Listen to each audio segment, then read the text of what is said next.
Hello my lovely students, you are very welcome to our channel पर आपका बहुत बहुत स्वागत है बच्चों। और अभी जो हमारा चैप्टर चल रहा है वो कौन सा है? Fractions in disguise. ये फर्स्ट चैप्टर है class 8 maths NCERT new book Ganita Prakash का। तो इसमें आज हम फिगर इट आउट पेज 14 से करने वाले हैं, क्वेश्चन नंबर 9 to 12। ठीक है, तो क्वेश्चन 9 क्या कह रहा है? Workers in a coffee plantation take 18 days to pick coffee berries in 20% of the plantation. How many days will they take to complete the picking work for the entire plantation? Assuming the rate of work stays the same, why is this assumption necessary? तो सबसे पहले question क्या कह रहा है ये समझ लेते हैं। Workers in a coffee plantation take 18 days to pick coffee berries in 20% of the plantation.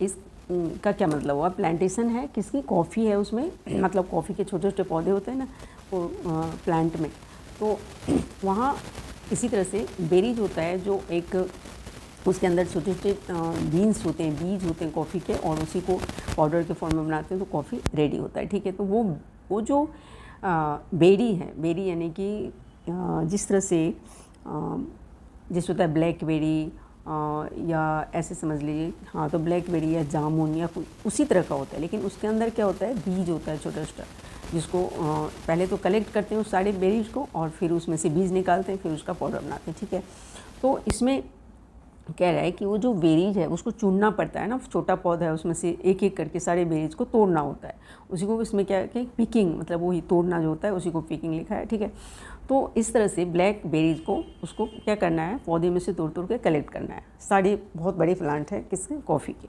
अब उसमें से कुछ वर्कर्स काम करना स्टार्ट किए, तो 18 days में उन्होंने 20% प्लांटेशन जो प्लांट है उसमें 20% बेरीज को पिक कर लिया, मतलब इतना तोड़ लिया चुन के। ठीक है, और तो कितना? 80% बच गया। अब कह रहे हैं how many days will they take to complete the picking work for the entire plantation. तो कितने दिन में वो पूरे जो प्लांटेशन है जो कॉफ़ी का, उसको पूरा जो पिकिंग करना है किसका? वो कॉफ़ी बेरीज का, तो वो कितने दिनों में पूरा कंप्लीट कर लेंगे? सारे बेरीज कलेक्ट कर लेंगे कितने दिनों में? ठीक है, तो अब फिर ये भी कह रहे हैं assuming the rate of work stage the same, मतलब ये आपको मानना होगा कि जो काम करने का रेट है, यानी कि आज उन लोगों ने मिलकर जितना बेरीज कलेक्ट किया कल भी उतना ही करेंगे, परसों भी उतना ही करेंगे, तभी हम फाइंड कर सकते हैं कि उसमें कितने डेज लगेंगे। यदि आज उन्होंने कर लिया मान लीजिए 1000 और कल कर लिया 2000, तो फिर हम नहीं बता सकते हैं कि इसमें कितने दिन लगेगा। किसी दिन वो ज़्यादा कर लेते हैं, किसी दिन कम कर लेते हैं, तो यदि वो सेम करेंगे तभी हम बता सकते हैं कि उनको ये काम कंप्लीट करने में कितने डेज लगेंगे। ठीक है, तो यही फाइंड करना है कि कितने डेज लगेंगे। तो इसलिए ये ज़रूरी है, कह रहा है why is this assumption necessary, इसलिए ये ज़रूरी है कि हम इस बात को समझें कि वो जो डेली काम कर रहे हैं उसका रेट क्या है? सेम है। ठीक है, तो आप समझ गए कि रेट सेम है। अब मेन है आंसर फाइंड करना कि कितने डेज लगेंगे। तो 18 days में वो 20% कर लेते हैं। ठीक है, तो कंप्लीट का क्या मतलब? वो 100%। ठीक है, तो 20% ये सबसे ईजिली किससे बनेगा? रेशियो एंड प्रपोर्शन, इसके हेल्प से ये बहुत ही ईजिली बन जाएगा। कैसे? तो 20% 18 days में, तो 100% कितने डेज में? ठीक है, तो इसका आंसर फाइंड करना कितना आसान है वो हम ऐसे समझ सकते हैं कि 20% कितने दिन में वो कॉफ़ी बेरीज कलेक्ट कर लेते हैं? 18 days में। 20% 18 days में, तो मतलब ये हुआ कि 20% 18 days में। ठीक है, तो 100%, तो परसेंट ऊपर लिखेंगे, कितने डेज में तो ये नहीं पता है, बस अब x फाइंड कर ले। तो ये ऐसे क्रॉस मल्टीप्लिकेशन से, तो x क्या हो जाएगा? x is equal to 18 into 100/20। अब ये 25 जा 100, तो ये क्या हो जाएगा? 18 5 जा क्या होता है? 90। तो मतलब वो 90 डेज में वो अपना पिकिंग कंप्लीट कर लेंगे, ठीक है, प्लांटेशन का। तो आंसर क्या हो जाएगा 90 डेज, ठीक है, 90 days is the right answer. Now question 10, the badminton coach has planned to training sessions such that the ratio of warm up, play, cool down is 10% is to 80% is to 10%. If he wants to conduct a training of 90 minutes, how long should each activity be done? ठीक है, तो क्या कह रहा है ये The badminton coach has planned to training sessions such that the ratio of warm up, play, cool down. Warm up मतलब क्या होता है, उसको रेडी करना, जो प्ले स्टार्ट होता है, मैच स्टार्ट होता है, तो कोच क्या करता है, उससे पहले उसको रेडी करता है ना प्ले स्टार्ट करने के लिए। तो उसके लिए उसने यदि 100 मिनट ले रहा है टाइम, तो 10 मिनट उसने उसके लिए लिया, ठीक है। और खेलना है कितने देर, 80 मिनट। यदि हम 100 मिनट ले रहे हैं तो, क्योंकि परसेंट में है ये, तो मान लीजिए ये तो 90 मिनट का है, लेकिन हम इसको ले रहे हैं 100 मिनट, क्योंकि परसेंट में दिया हुआ है इस तरह से। तो यदि हम 100 मिनट लेते हैं तो 10 मिनट वो वार्म अप करता है, ठीक है, 80 मिनट वो खेलता है, ठीक है, प्लेयर्स, और 10 मिनट वो कूल डाउन होता है, ऐसे खेल के मतलब रिलैक्स होना, ठीक है। कह रहे हैं if he wants to conduct a training of 90 minutes, 90 minute का है, how long should each activity to be done? अब कह रहे हैं कि सारे एक्टिविटी में कितना कितना टाइम लगेगा। यदि 100 मिनट होता तब तो 10 मिनट, 80 मिनट एंड 10 मिनट, ठीक है, लेकिन 90 मिनट ले रहा है वो, तो इसमें क्या है, सब में परसेंटेज निकाल दो, ठीक है। 10% 90 का क्या हो जाएगा, 9 मिनट, 10% 90 का 9 मिनट, तो ये क्या हो गया, ये हो जाएगा वार्म अप, क्या हो जाएगा 9 मिनट, ठीक है। और 10% ही क्या है, कूल डाउन, तो वो भी 9 मिनट, तो 9 + 9 18 मिनट। और पूरा जो ये टाइम है, कितने टाइम का है ये, 90 मिनट का। तो एक तो ये हो जाएगा कि 90 मिनट का जब पूरा शो है और 18 मिनट इसमें लग रहा है, किसमें, 9 मिनट लग रहा है वार्म अप करने में, और 9 मिनट जो है वो रिलैक्स यानी कूल डाउन करने में। तो बाकी जो टाइम बच गया उतना देर खेला होगा। और यदि नहीं तो ऐसे डायरेक्ट निकाल सकते हैं, 80% तो 90 का 80% खेला, ऐसे सब में 80 कर दो, निकाल लो। 10% निकालेंगे तो भी ईजी है, 10% निकाल लिए, ठीक है। तो 80% क्या हो जाएगा, उसको 9 को 8 से मल्टीप्लाई कर देंगे। जैसे ये भी हमने सीखा है कि 10% यदि पता है तो 80% हम सीधा मल्टीप्लाई कर देंगे। तो 10% 90 मिनट का 10% हो गया 9 मिनट, तो 80% क्या हो जाएगा, 9 8 जा 72 मिनट, ठीक है। और फिर 10% ही है कूल डाउन, तो वो भी 9 मिनट, तो 9 + 9 + 72 क्या हो जाएगा, 90 मिनट, ठीक है। तो इसको क्या करना है, इसमें तो कुछ करना ही नहीं है, इसमें बस परसेंटेज फाइंड करने, समझने को है कि ये वार्म अप इतना देर, प्ले इतना देर, कूल डाउन इतना देर। तो 90 का 10% क्या हो जाएगा, सीधा किसी भी नंबर का 10% क्या होता है, सीधा 0 हटा दो तो 9, ठीक है। इस तरह भी 9, तो 9 9 18, और 80 हम तो कई तरह से फाइंड कर सकते हैं। 80% तो 10% है 9, तो 80% हो गया 9 8 जा 72। तो क्या हो जाएगा यहाँ पे, आंसर जो होगा वो क्या हो जाएगा, वार्म अप 9 मिनट, ठीक है, play 72 minute and cool down 9 minute. ये तो पूछ रहा है इसमें, ठीक है। तो अब क्वेश्चन 11 कह रहा है, an estimated 90% of the world's population lives in the northern hemisphere, find the number of people living in the northern hemisphere based on this year's world wide population. जितने भी वर्ल्ड के पॉपुलेशन हैं उसका 90% लोग कहाँ रह रहे हैं, नॉर्दर्न हेमिस्फीयर में रह रहे हैं। तो कितने लोग नॉर्दर्न हेमिस्फीयर में रह रहे हैं, तो इसमें आपको जानना क्या है, ये यदि आपको पता ना हो कि वर्ल्ड का पॉपुलेशन कितना है तो कैसे इसको सॉल्व करेंगे। इसलिए मेन यही है कि आपको पता होना चाहिए कि वर्ल्ड का पॉपुलेशन कितना है, फिर तो 90% हम निकाल ही लेंगे। तो वर्ल्ड का जो पॉपुलेशन है वो 8.3 बिलियन माना जाता है अप्रॉक्सीमेट, ठीक है। उसमें थोड़ा कम ज़्यादा होता है ना, एक्जैक्ट थोड़ी होता है पॉपुलेशन। तो कितना है, 8.3 बिलियन पॉपुलेशन है हमारे इस वर्ल्ड का, ठीक है। और जानने को इसमें हम ऐसे तो बिलियन से ही क्वेश्चन बन जाएगा, लेकिन यदि हम रिलेशन जाने के ठीक है 8.3 बिलियन तो है, लेकिन कितना होगा, क्या मतलब हुआ इसका, तो 8.3 बिलियन होता है 1000 मिलियन। ठीक है, हमारी वर्ल्ड का जो पॉपुलेशन है वो कितना है 8.3 बिलियन है। ठीक है, और ये 1 बिलियन होता है 1000 मिलियन, और 1 मिलियन 10 लाख। ठीक है, तो इस तरह से यदि हम करोड़ में बोलें कि हमारे वर्ल्ड का पॉपुलेशन क्या है, तो क्या हो जाएगा 830, इतना करोड़ इस वर्ल्ड का पॉपुलेशन है। अब इसमें से 90% लोग कहाँ रह रहे हैं, नॉर्दर्न हेमिस्फीयर में रह रहे हैं। तो क्वेश्चन हमसे ये कह रहा है कि बताइए नॉर्दर्न हेमिस्फीयर में कितने लोग रह रहे हैं, तो मेन है 8.3। ठीक है, पता होना चाहिए इसका 90%, तो अब तो निकालना आसान है, 8.3 का 90% क्यों नहीं फाइंड कर सकते।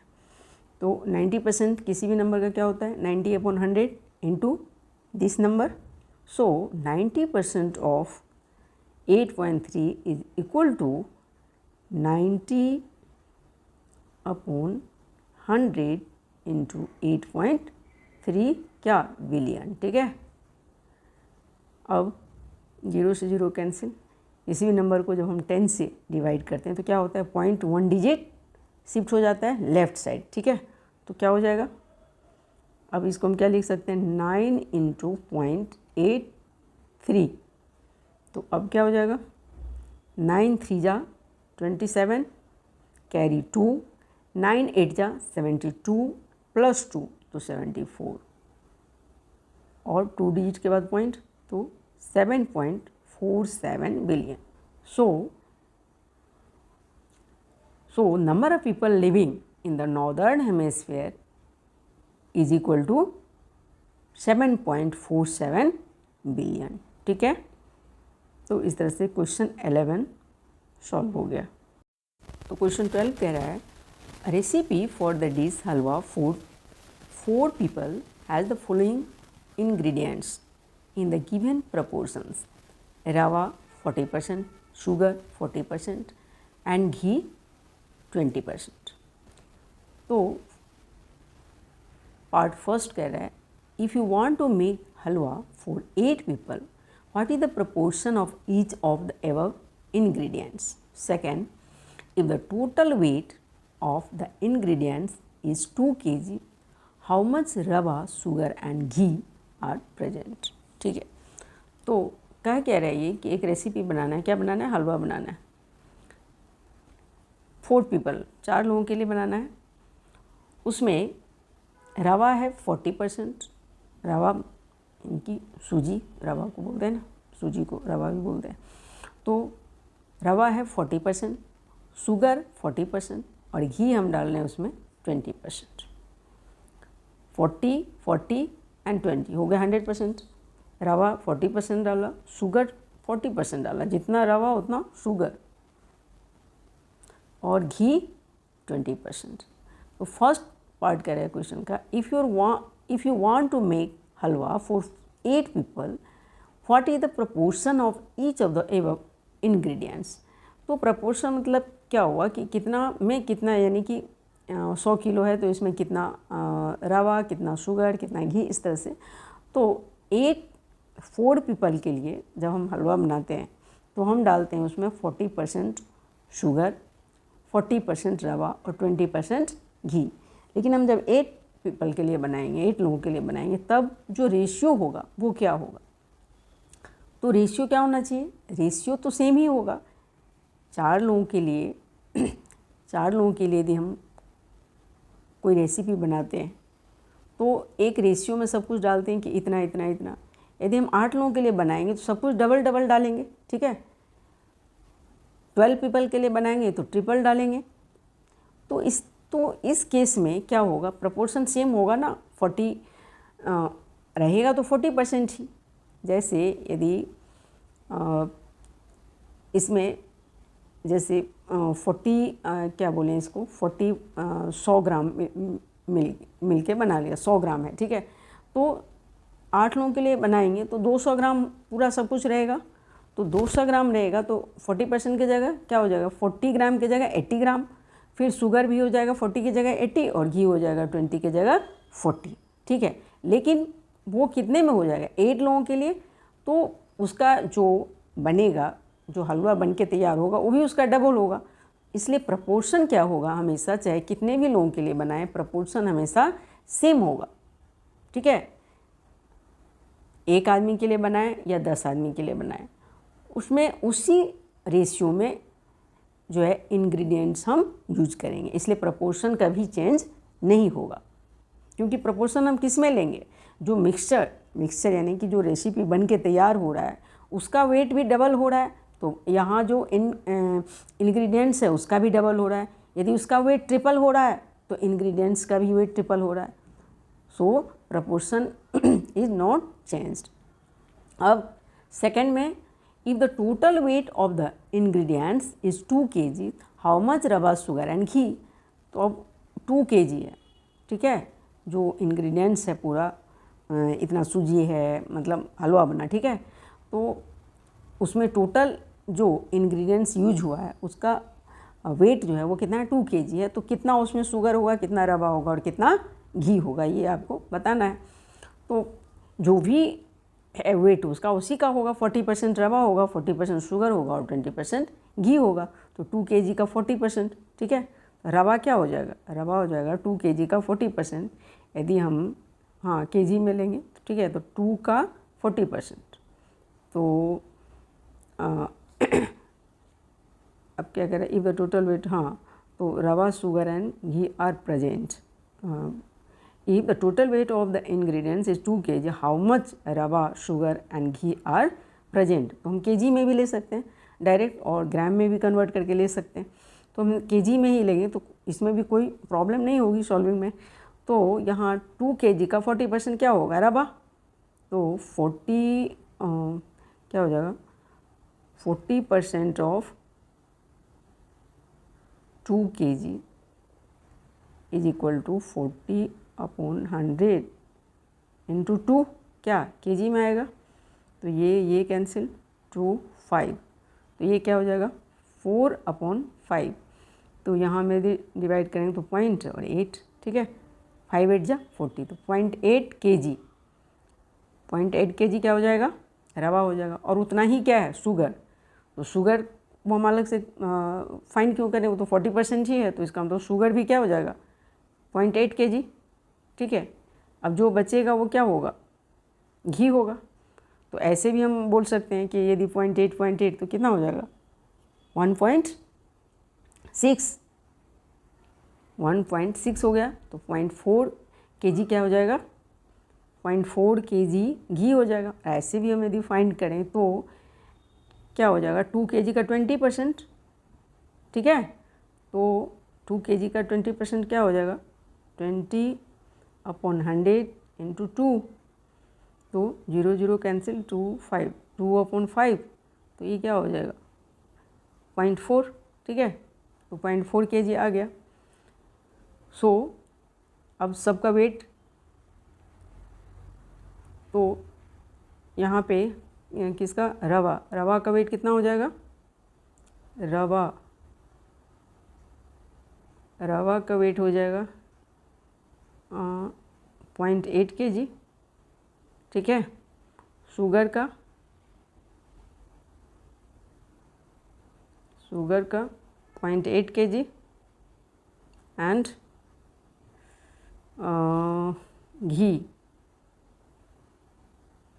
घी का 0.4 kg, ठीक है। तो इस तरह से सब वेट निकल गया। तो इस तरह से क्वेश्चन 12 भी हो गया। अब नेक्स्ट का जो टॉपिक है यूजिंग परसेंटेज, ये हम नेक्स्ट वीडियो में करेंगे। तो आज के लिए इतना ही। Please like share and subscribe the video. Thank you.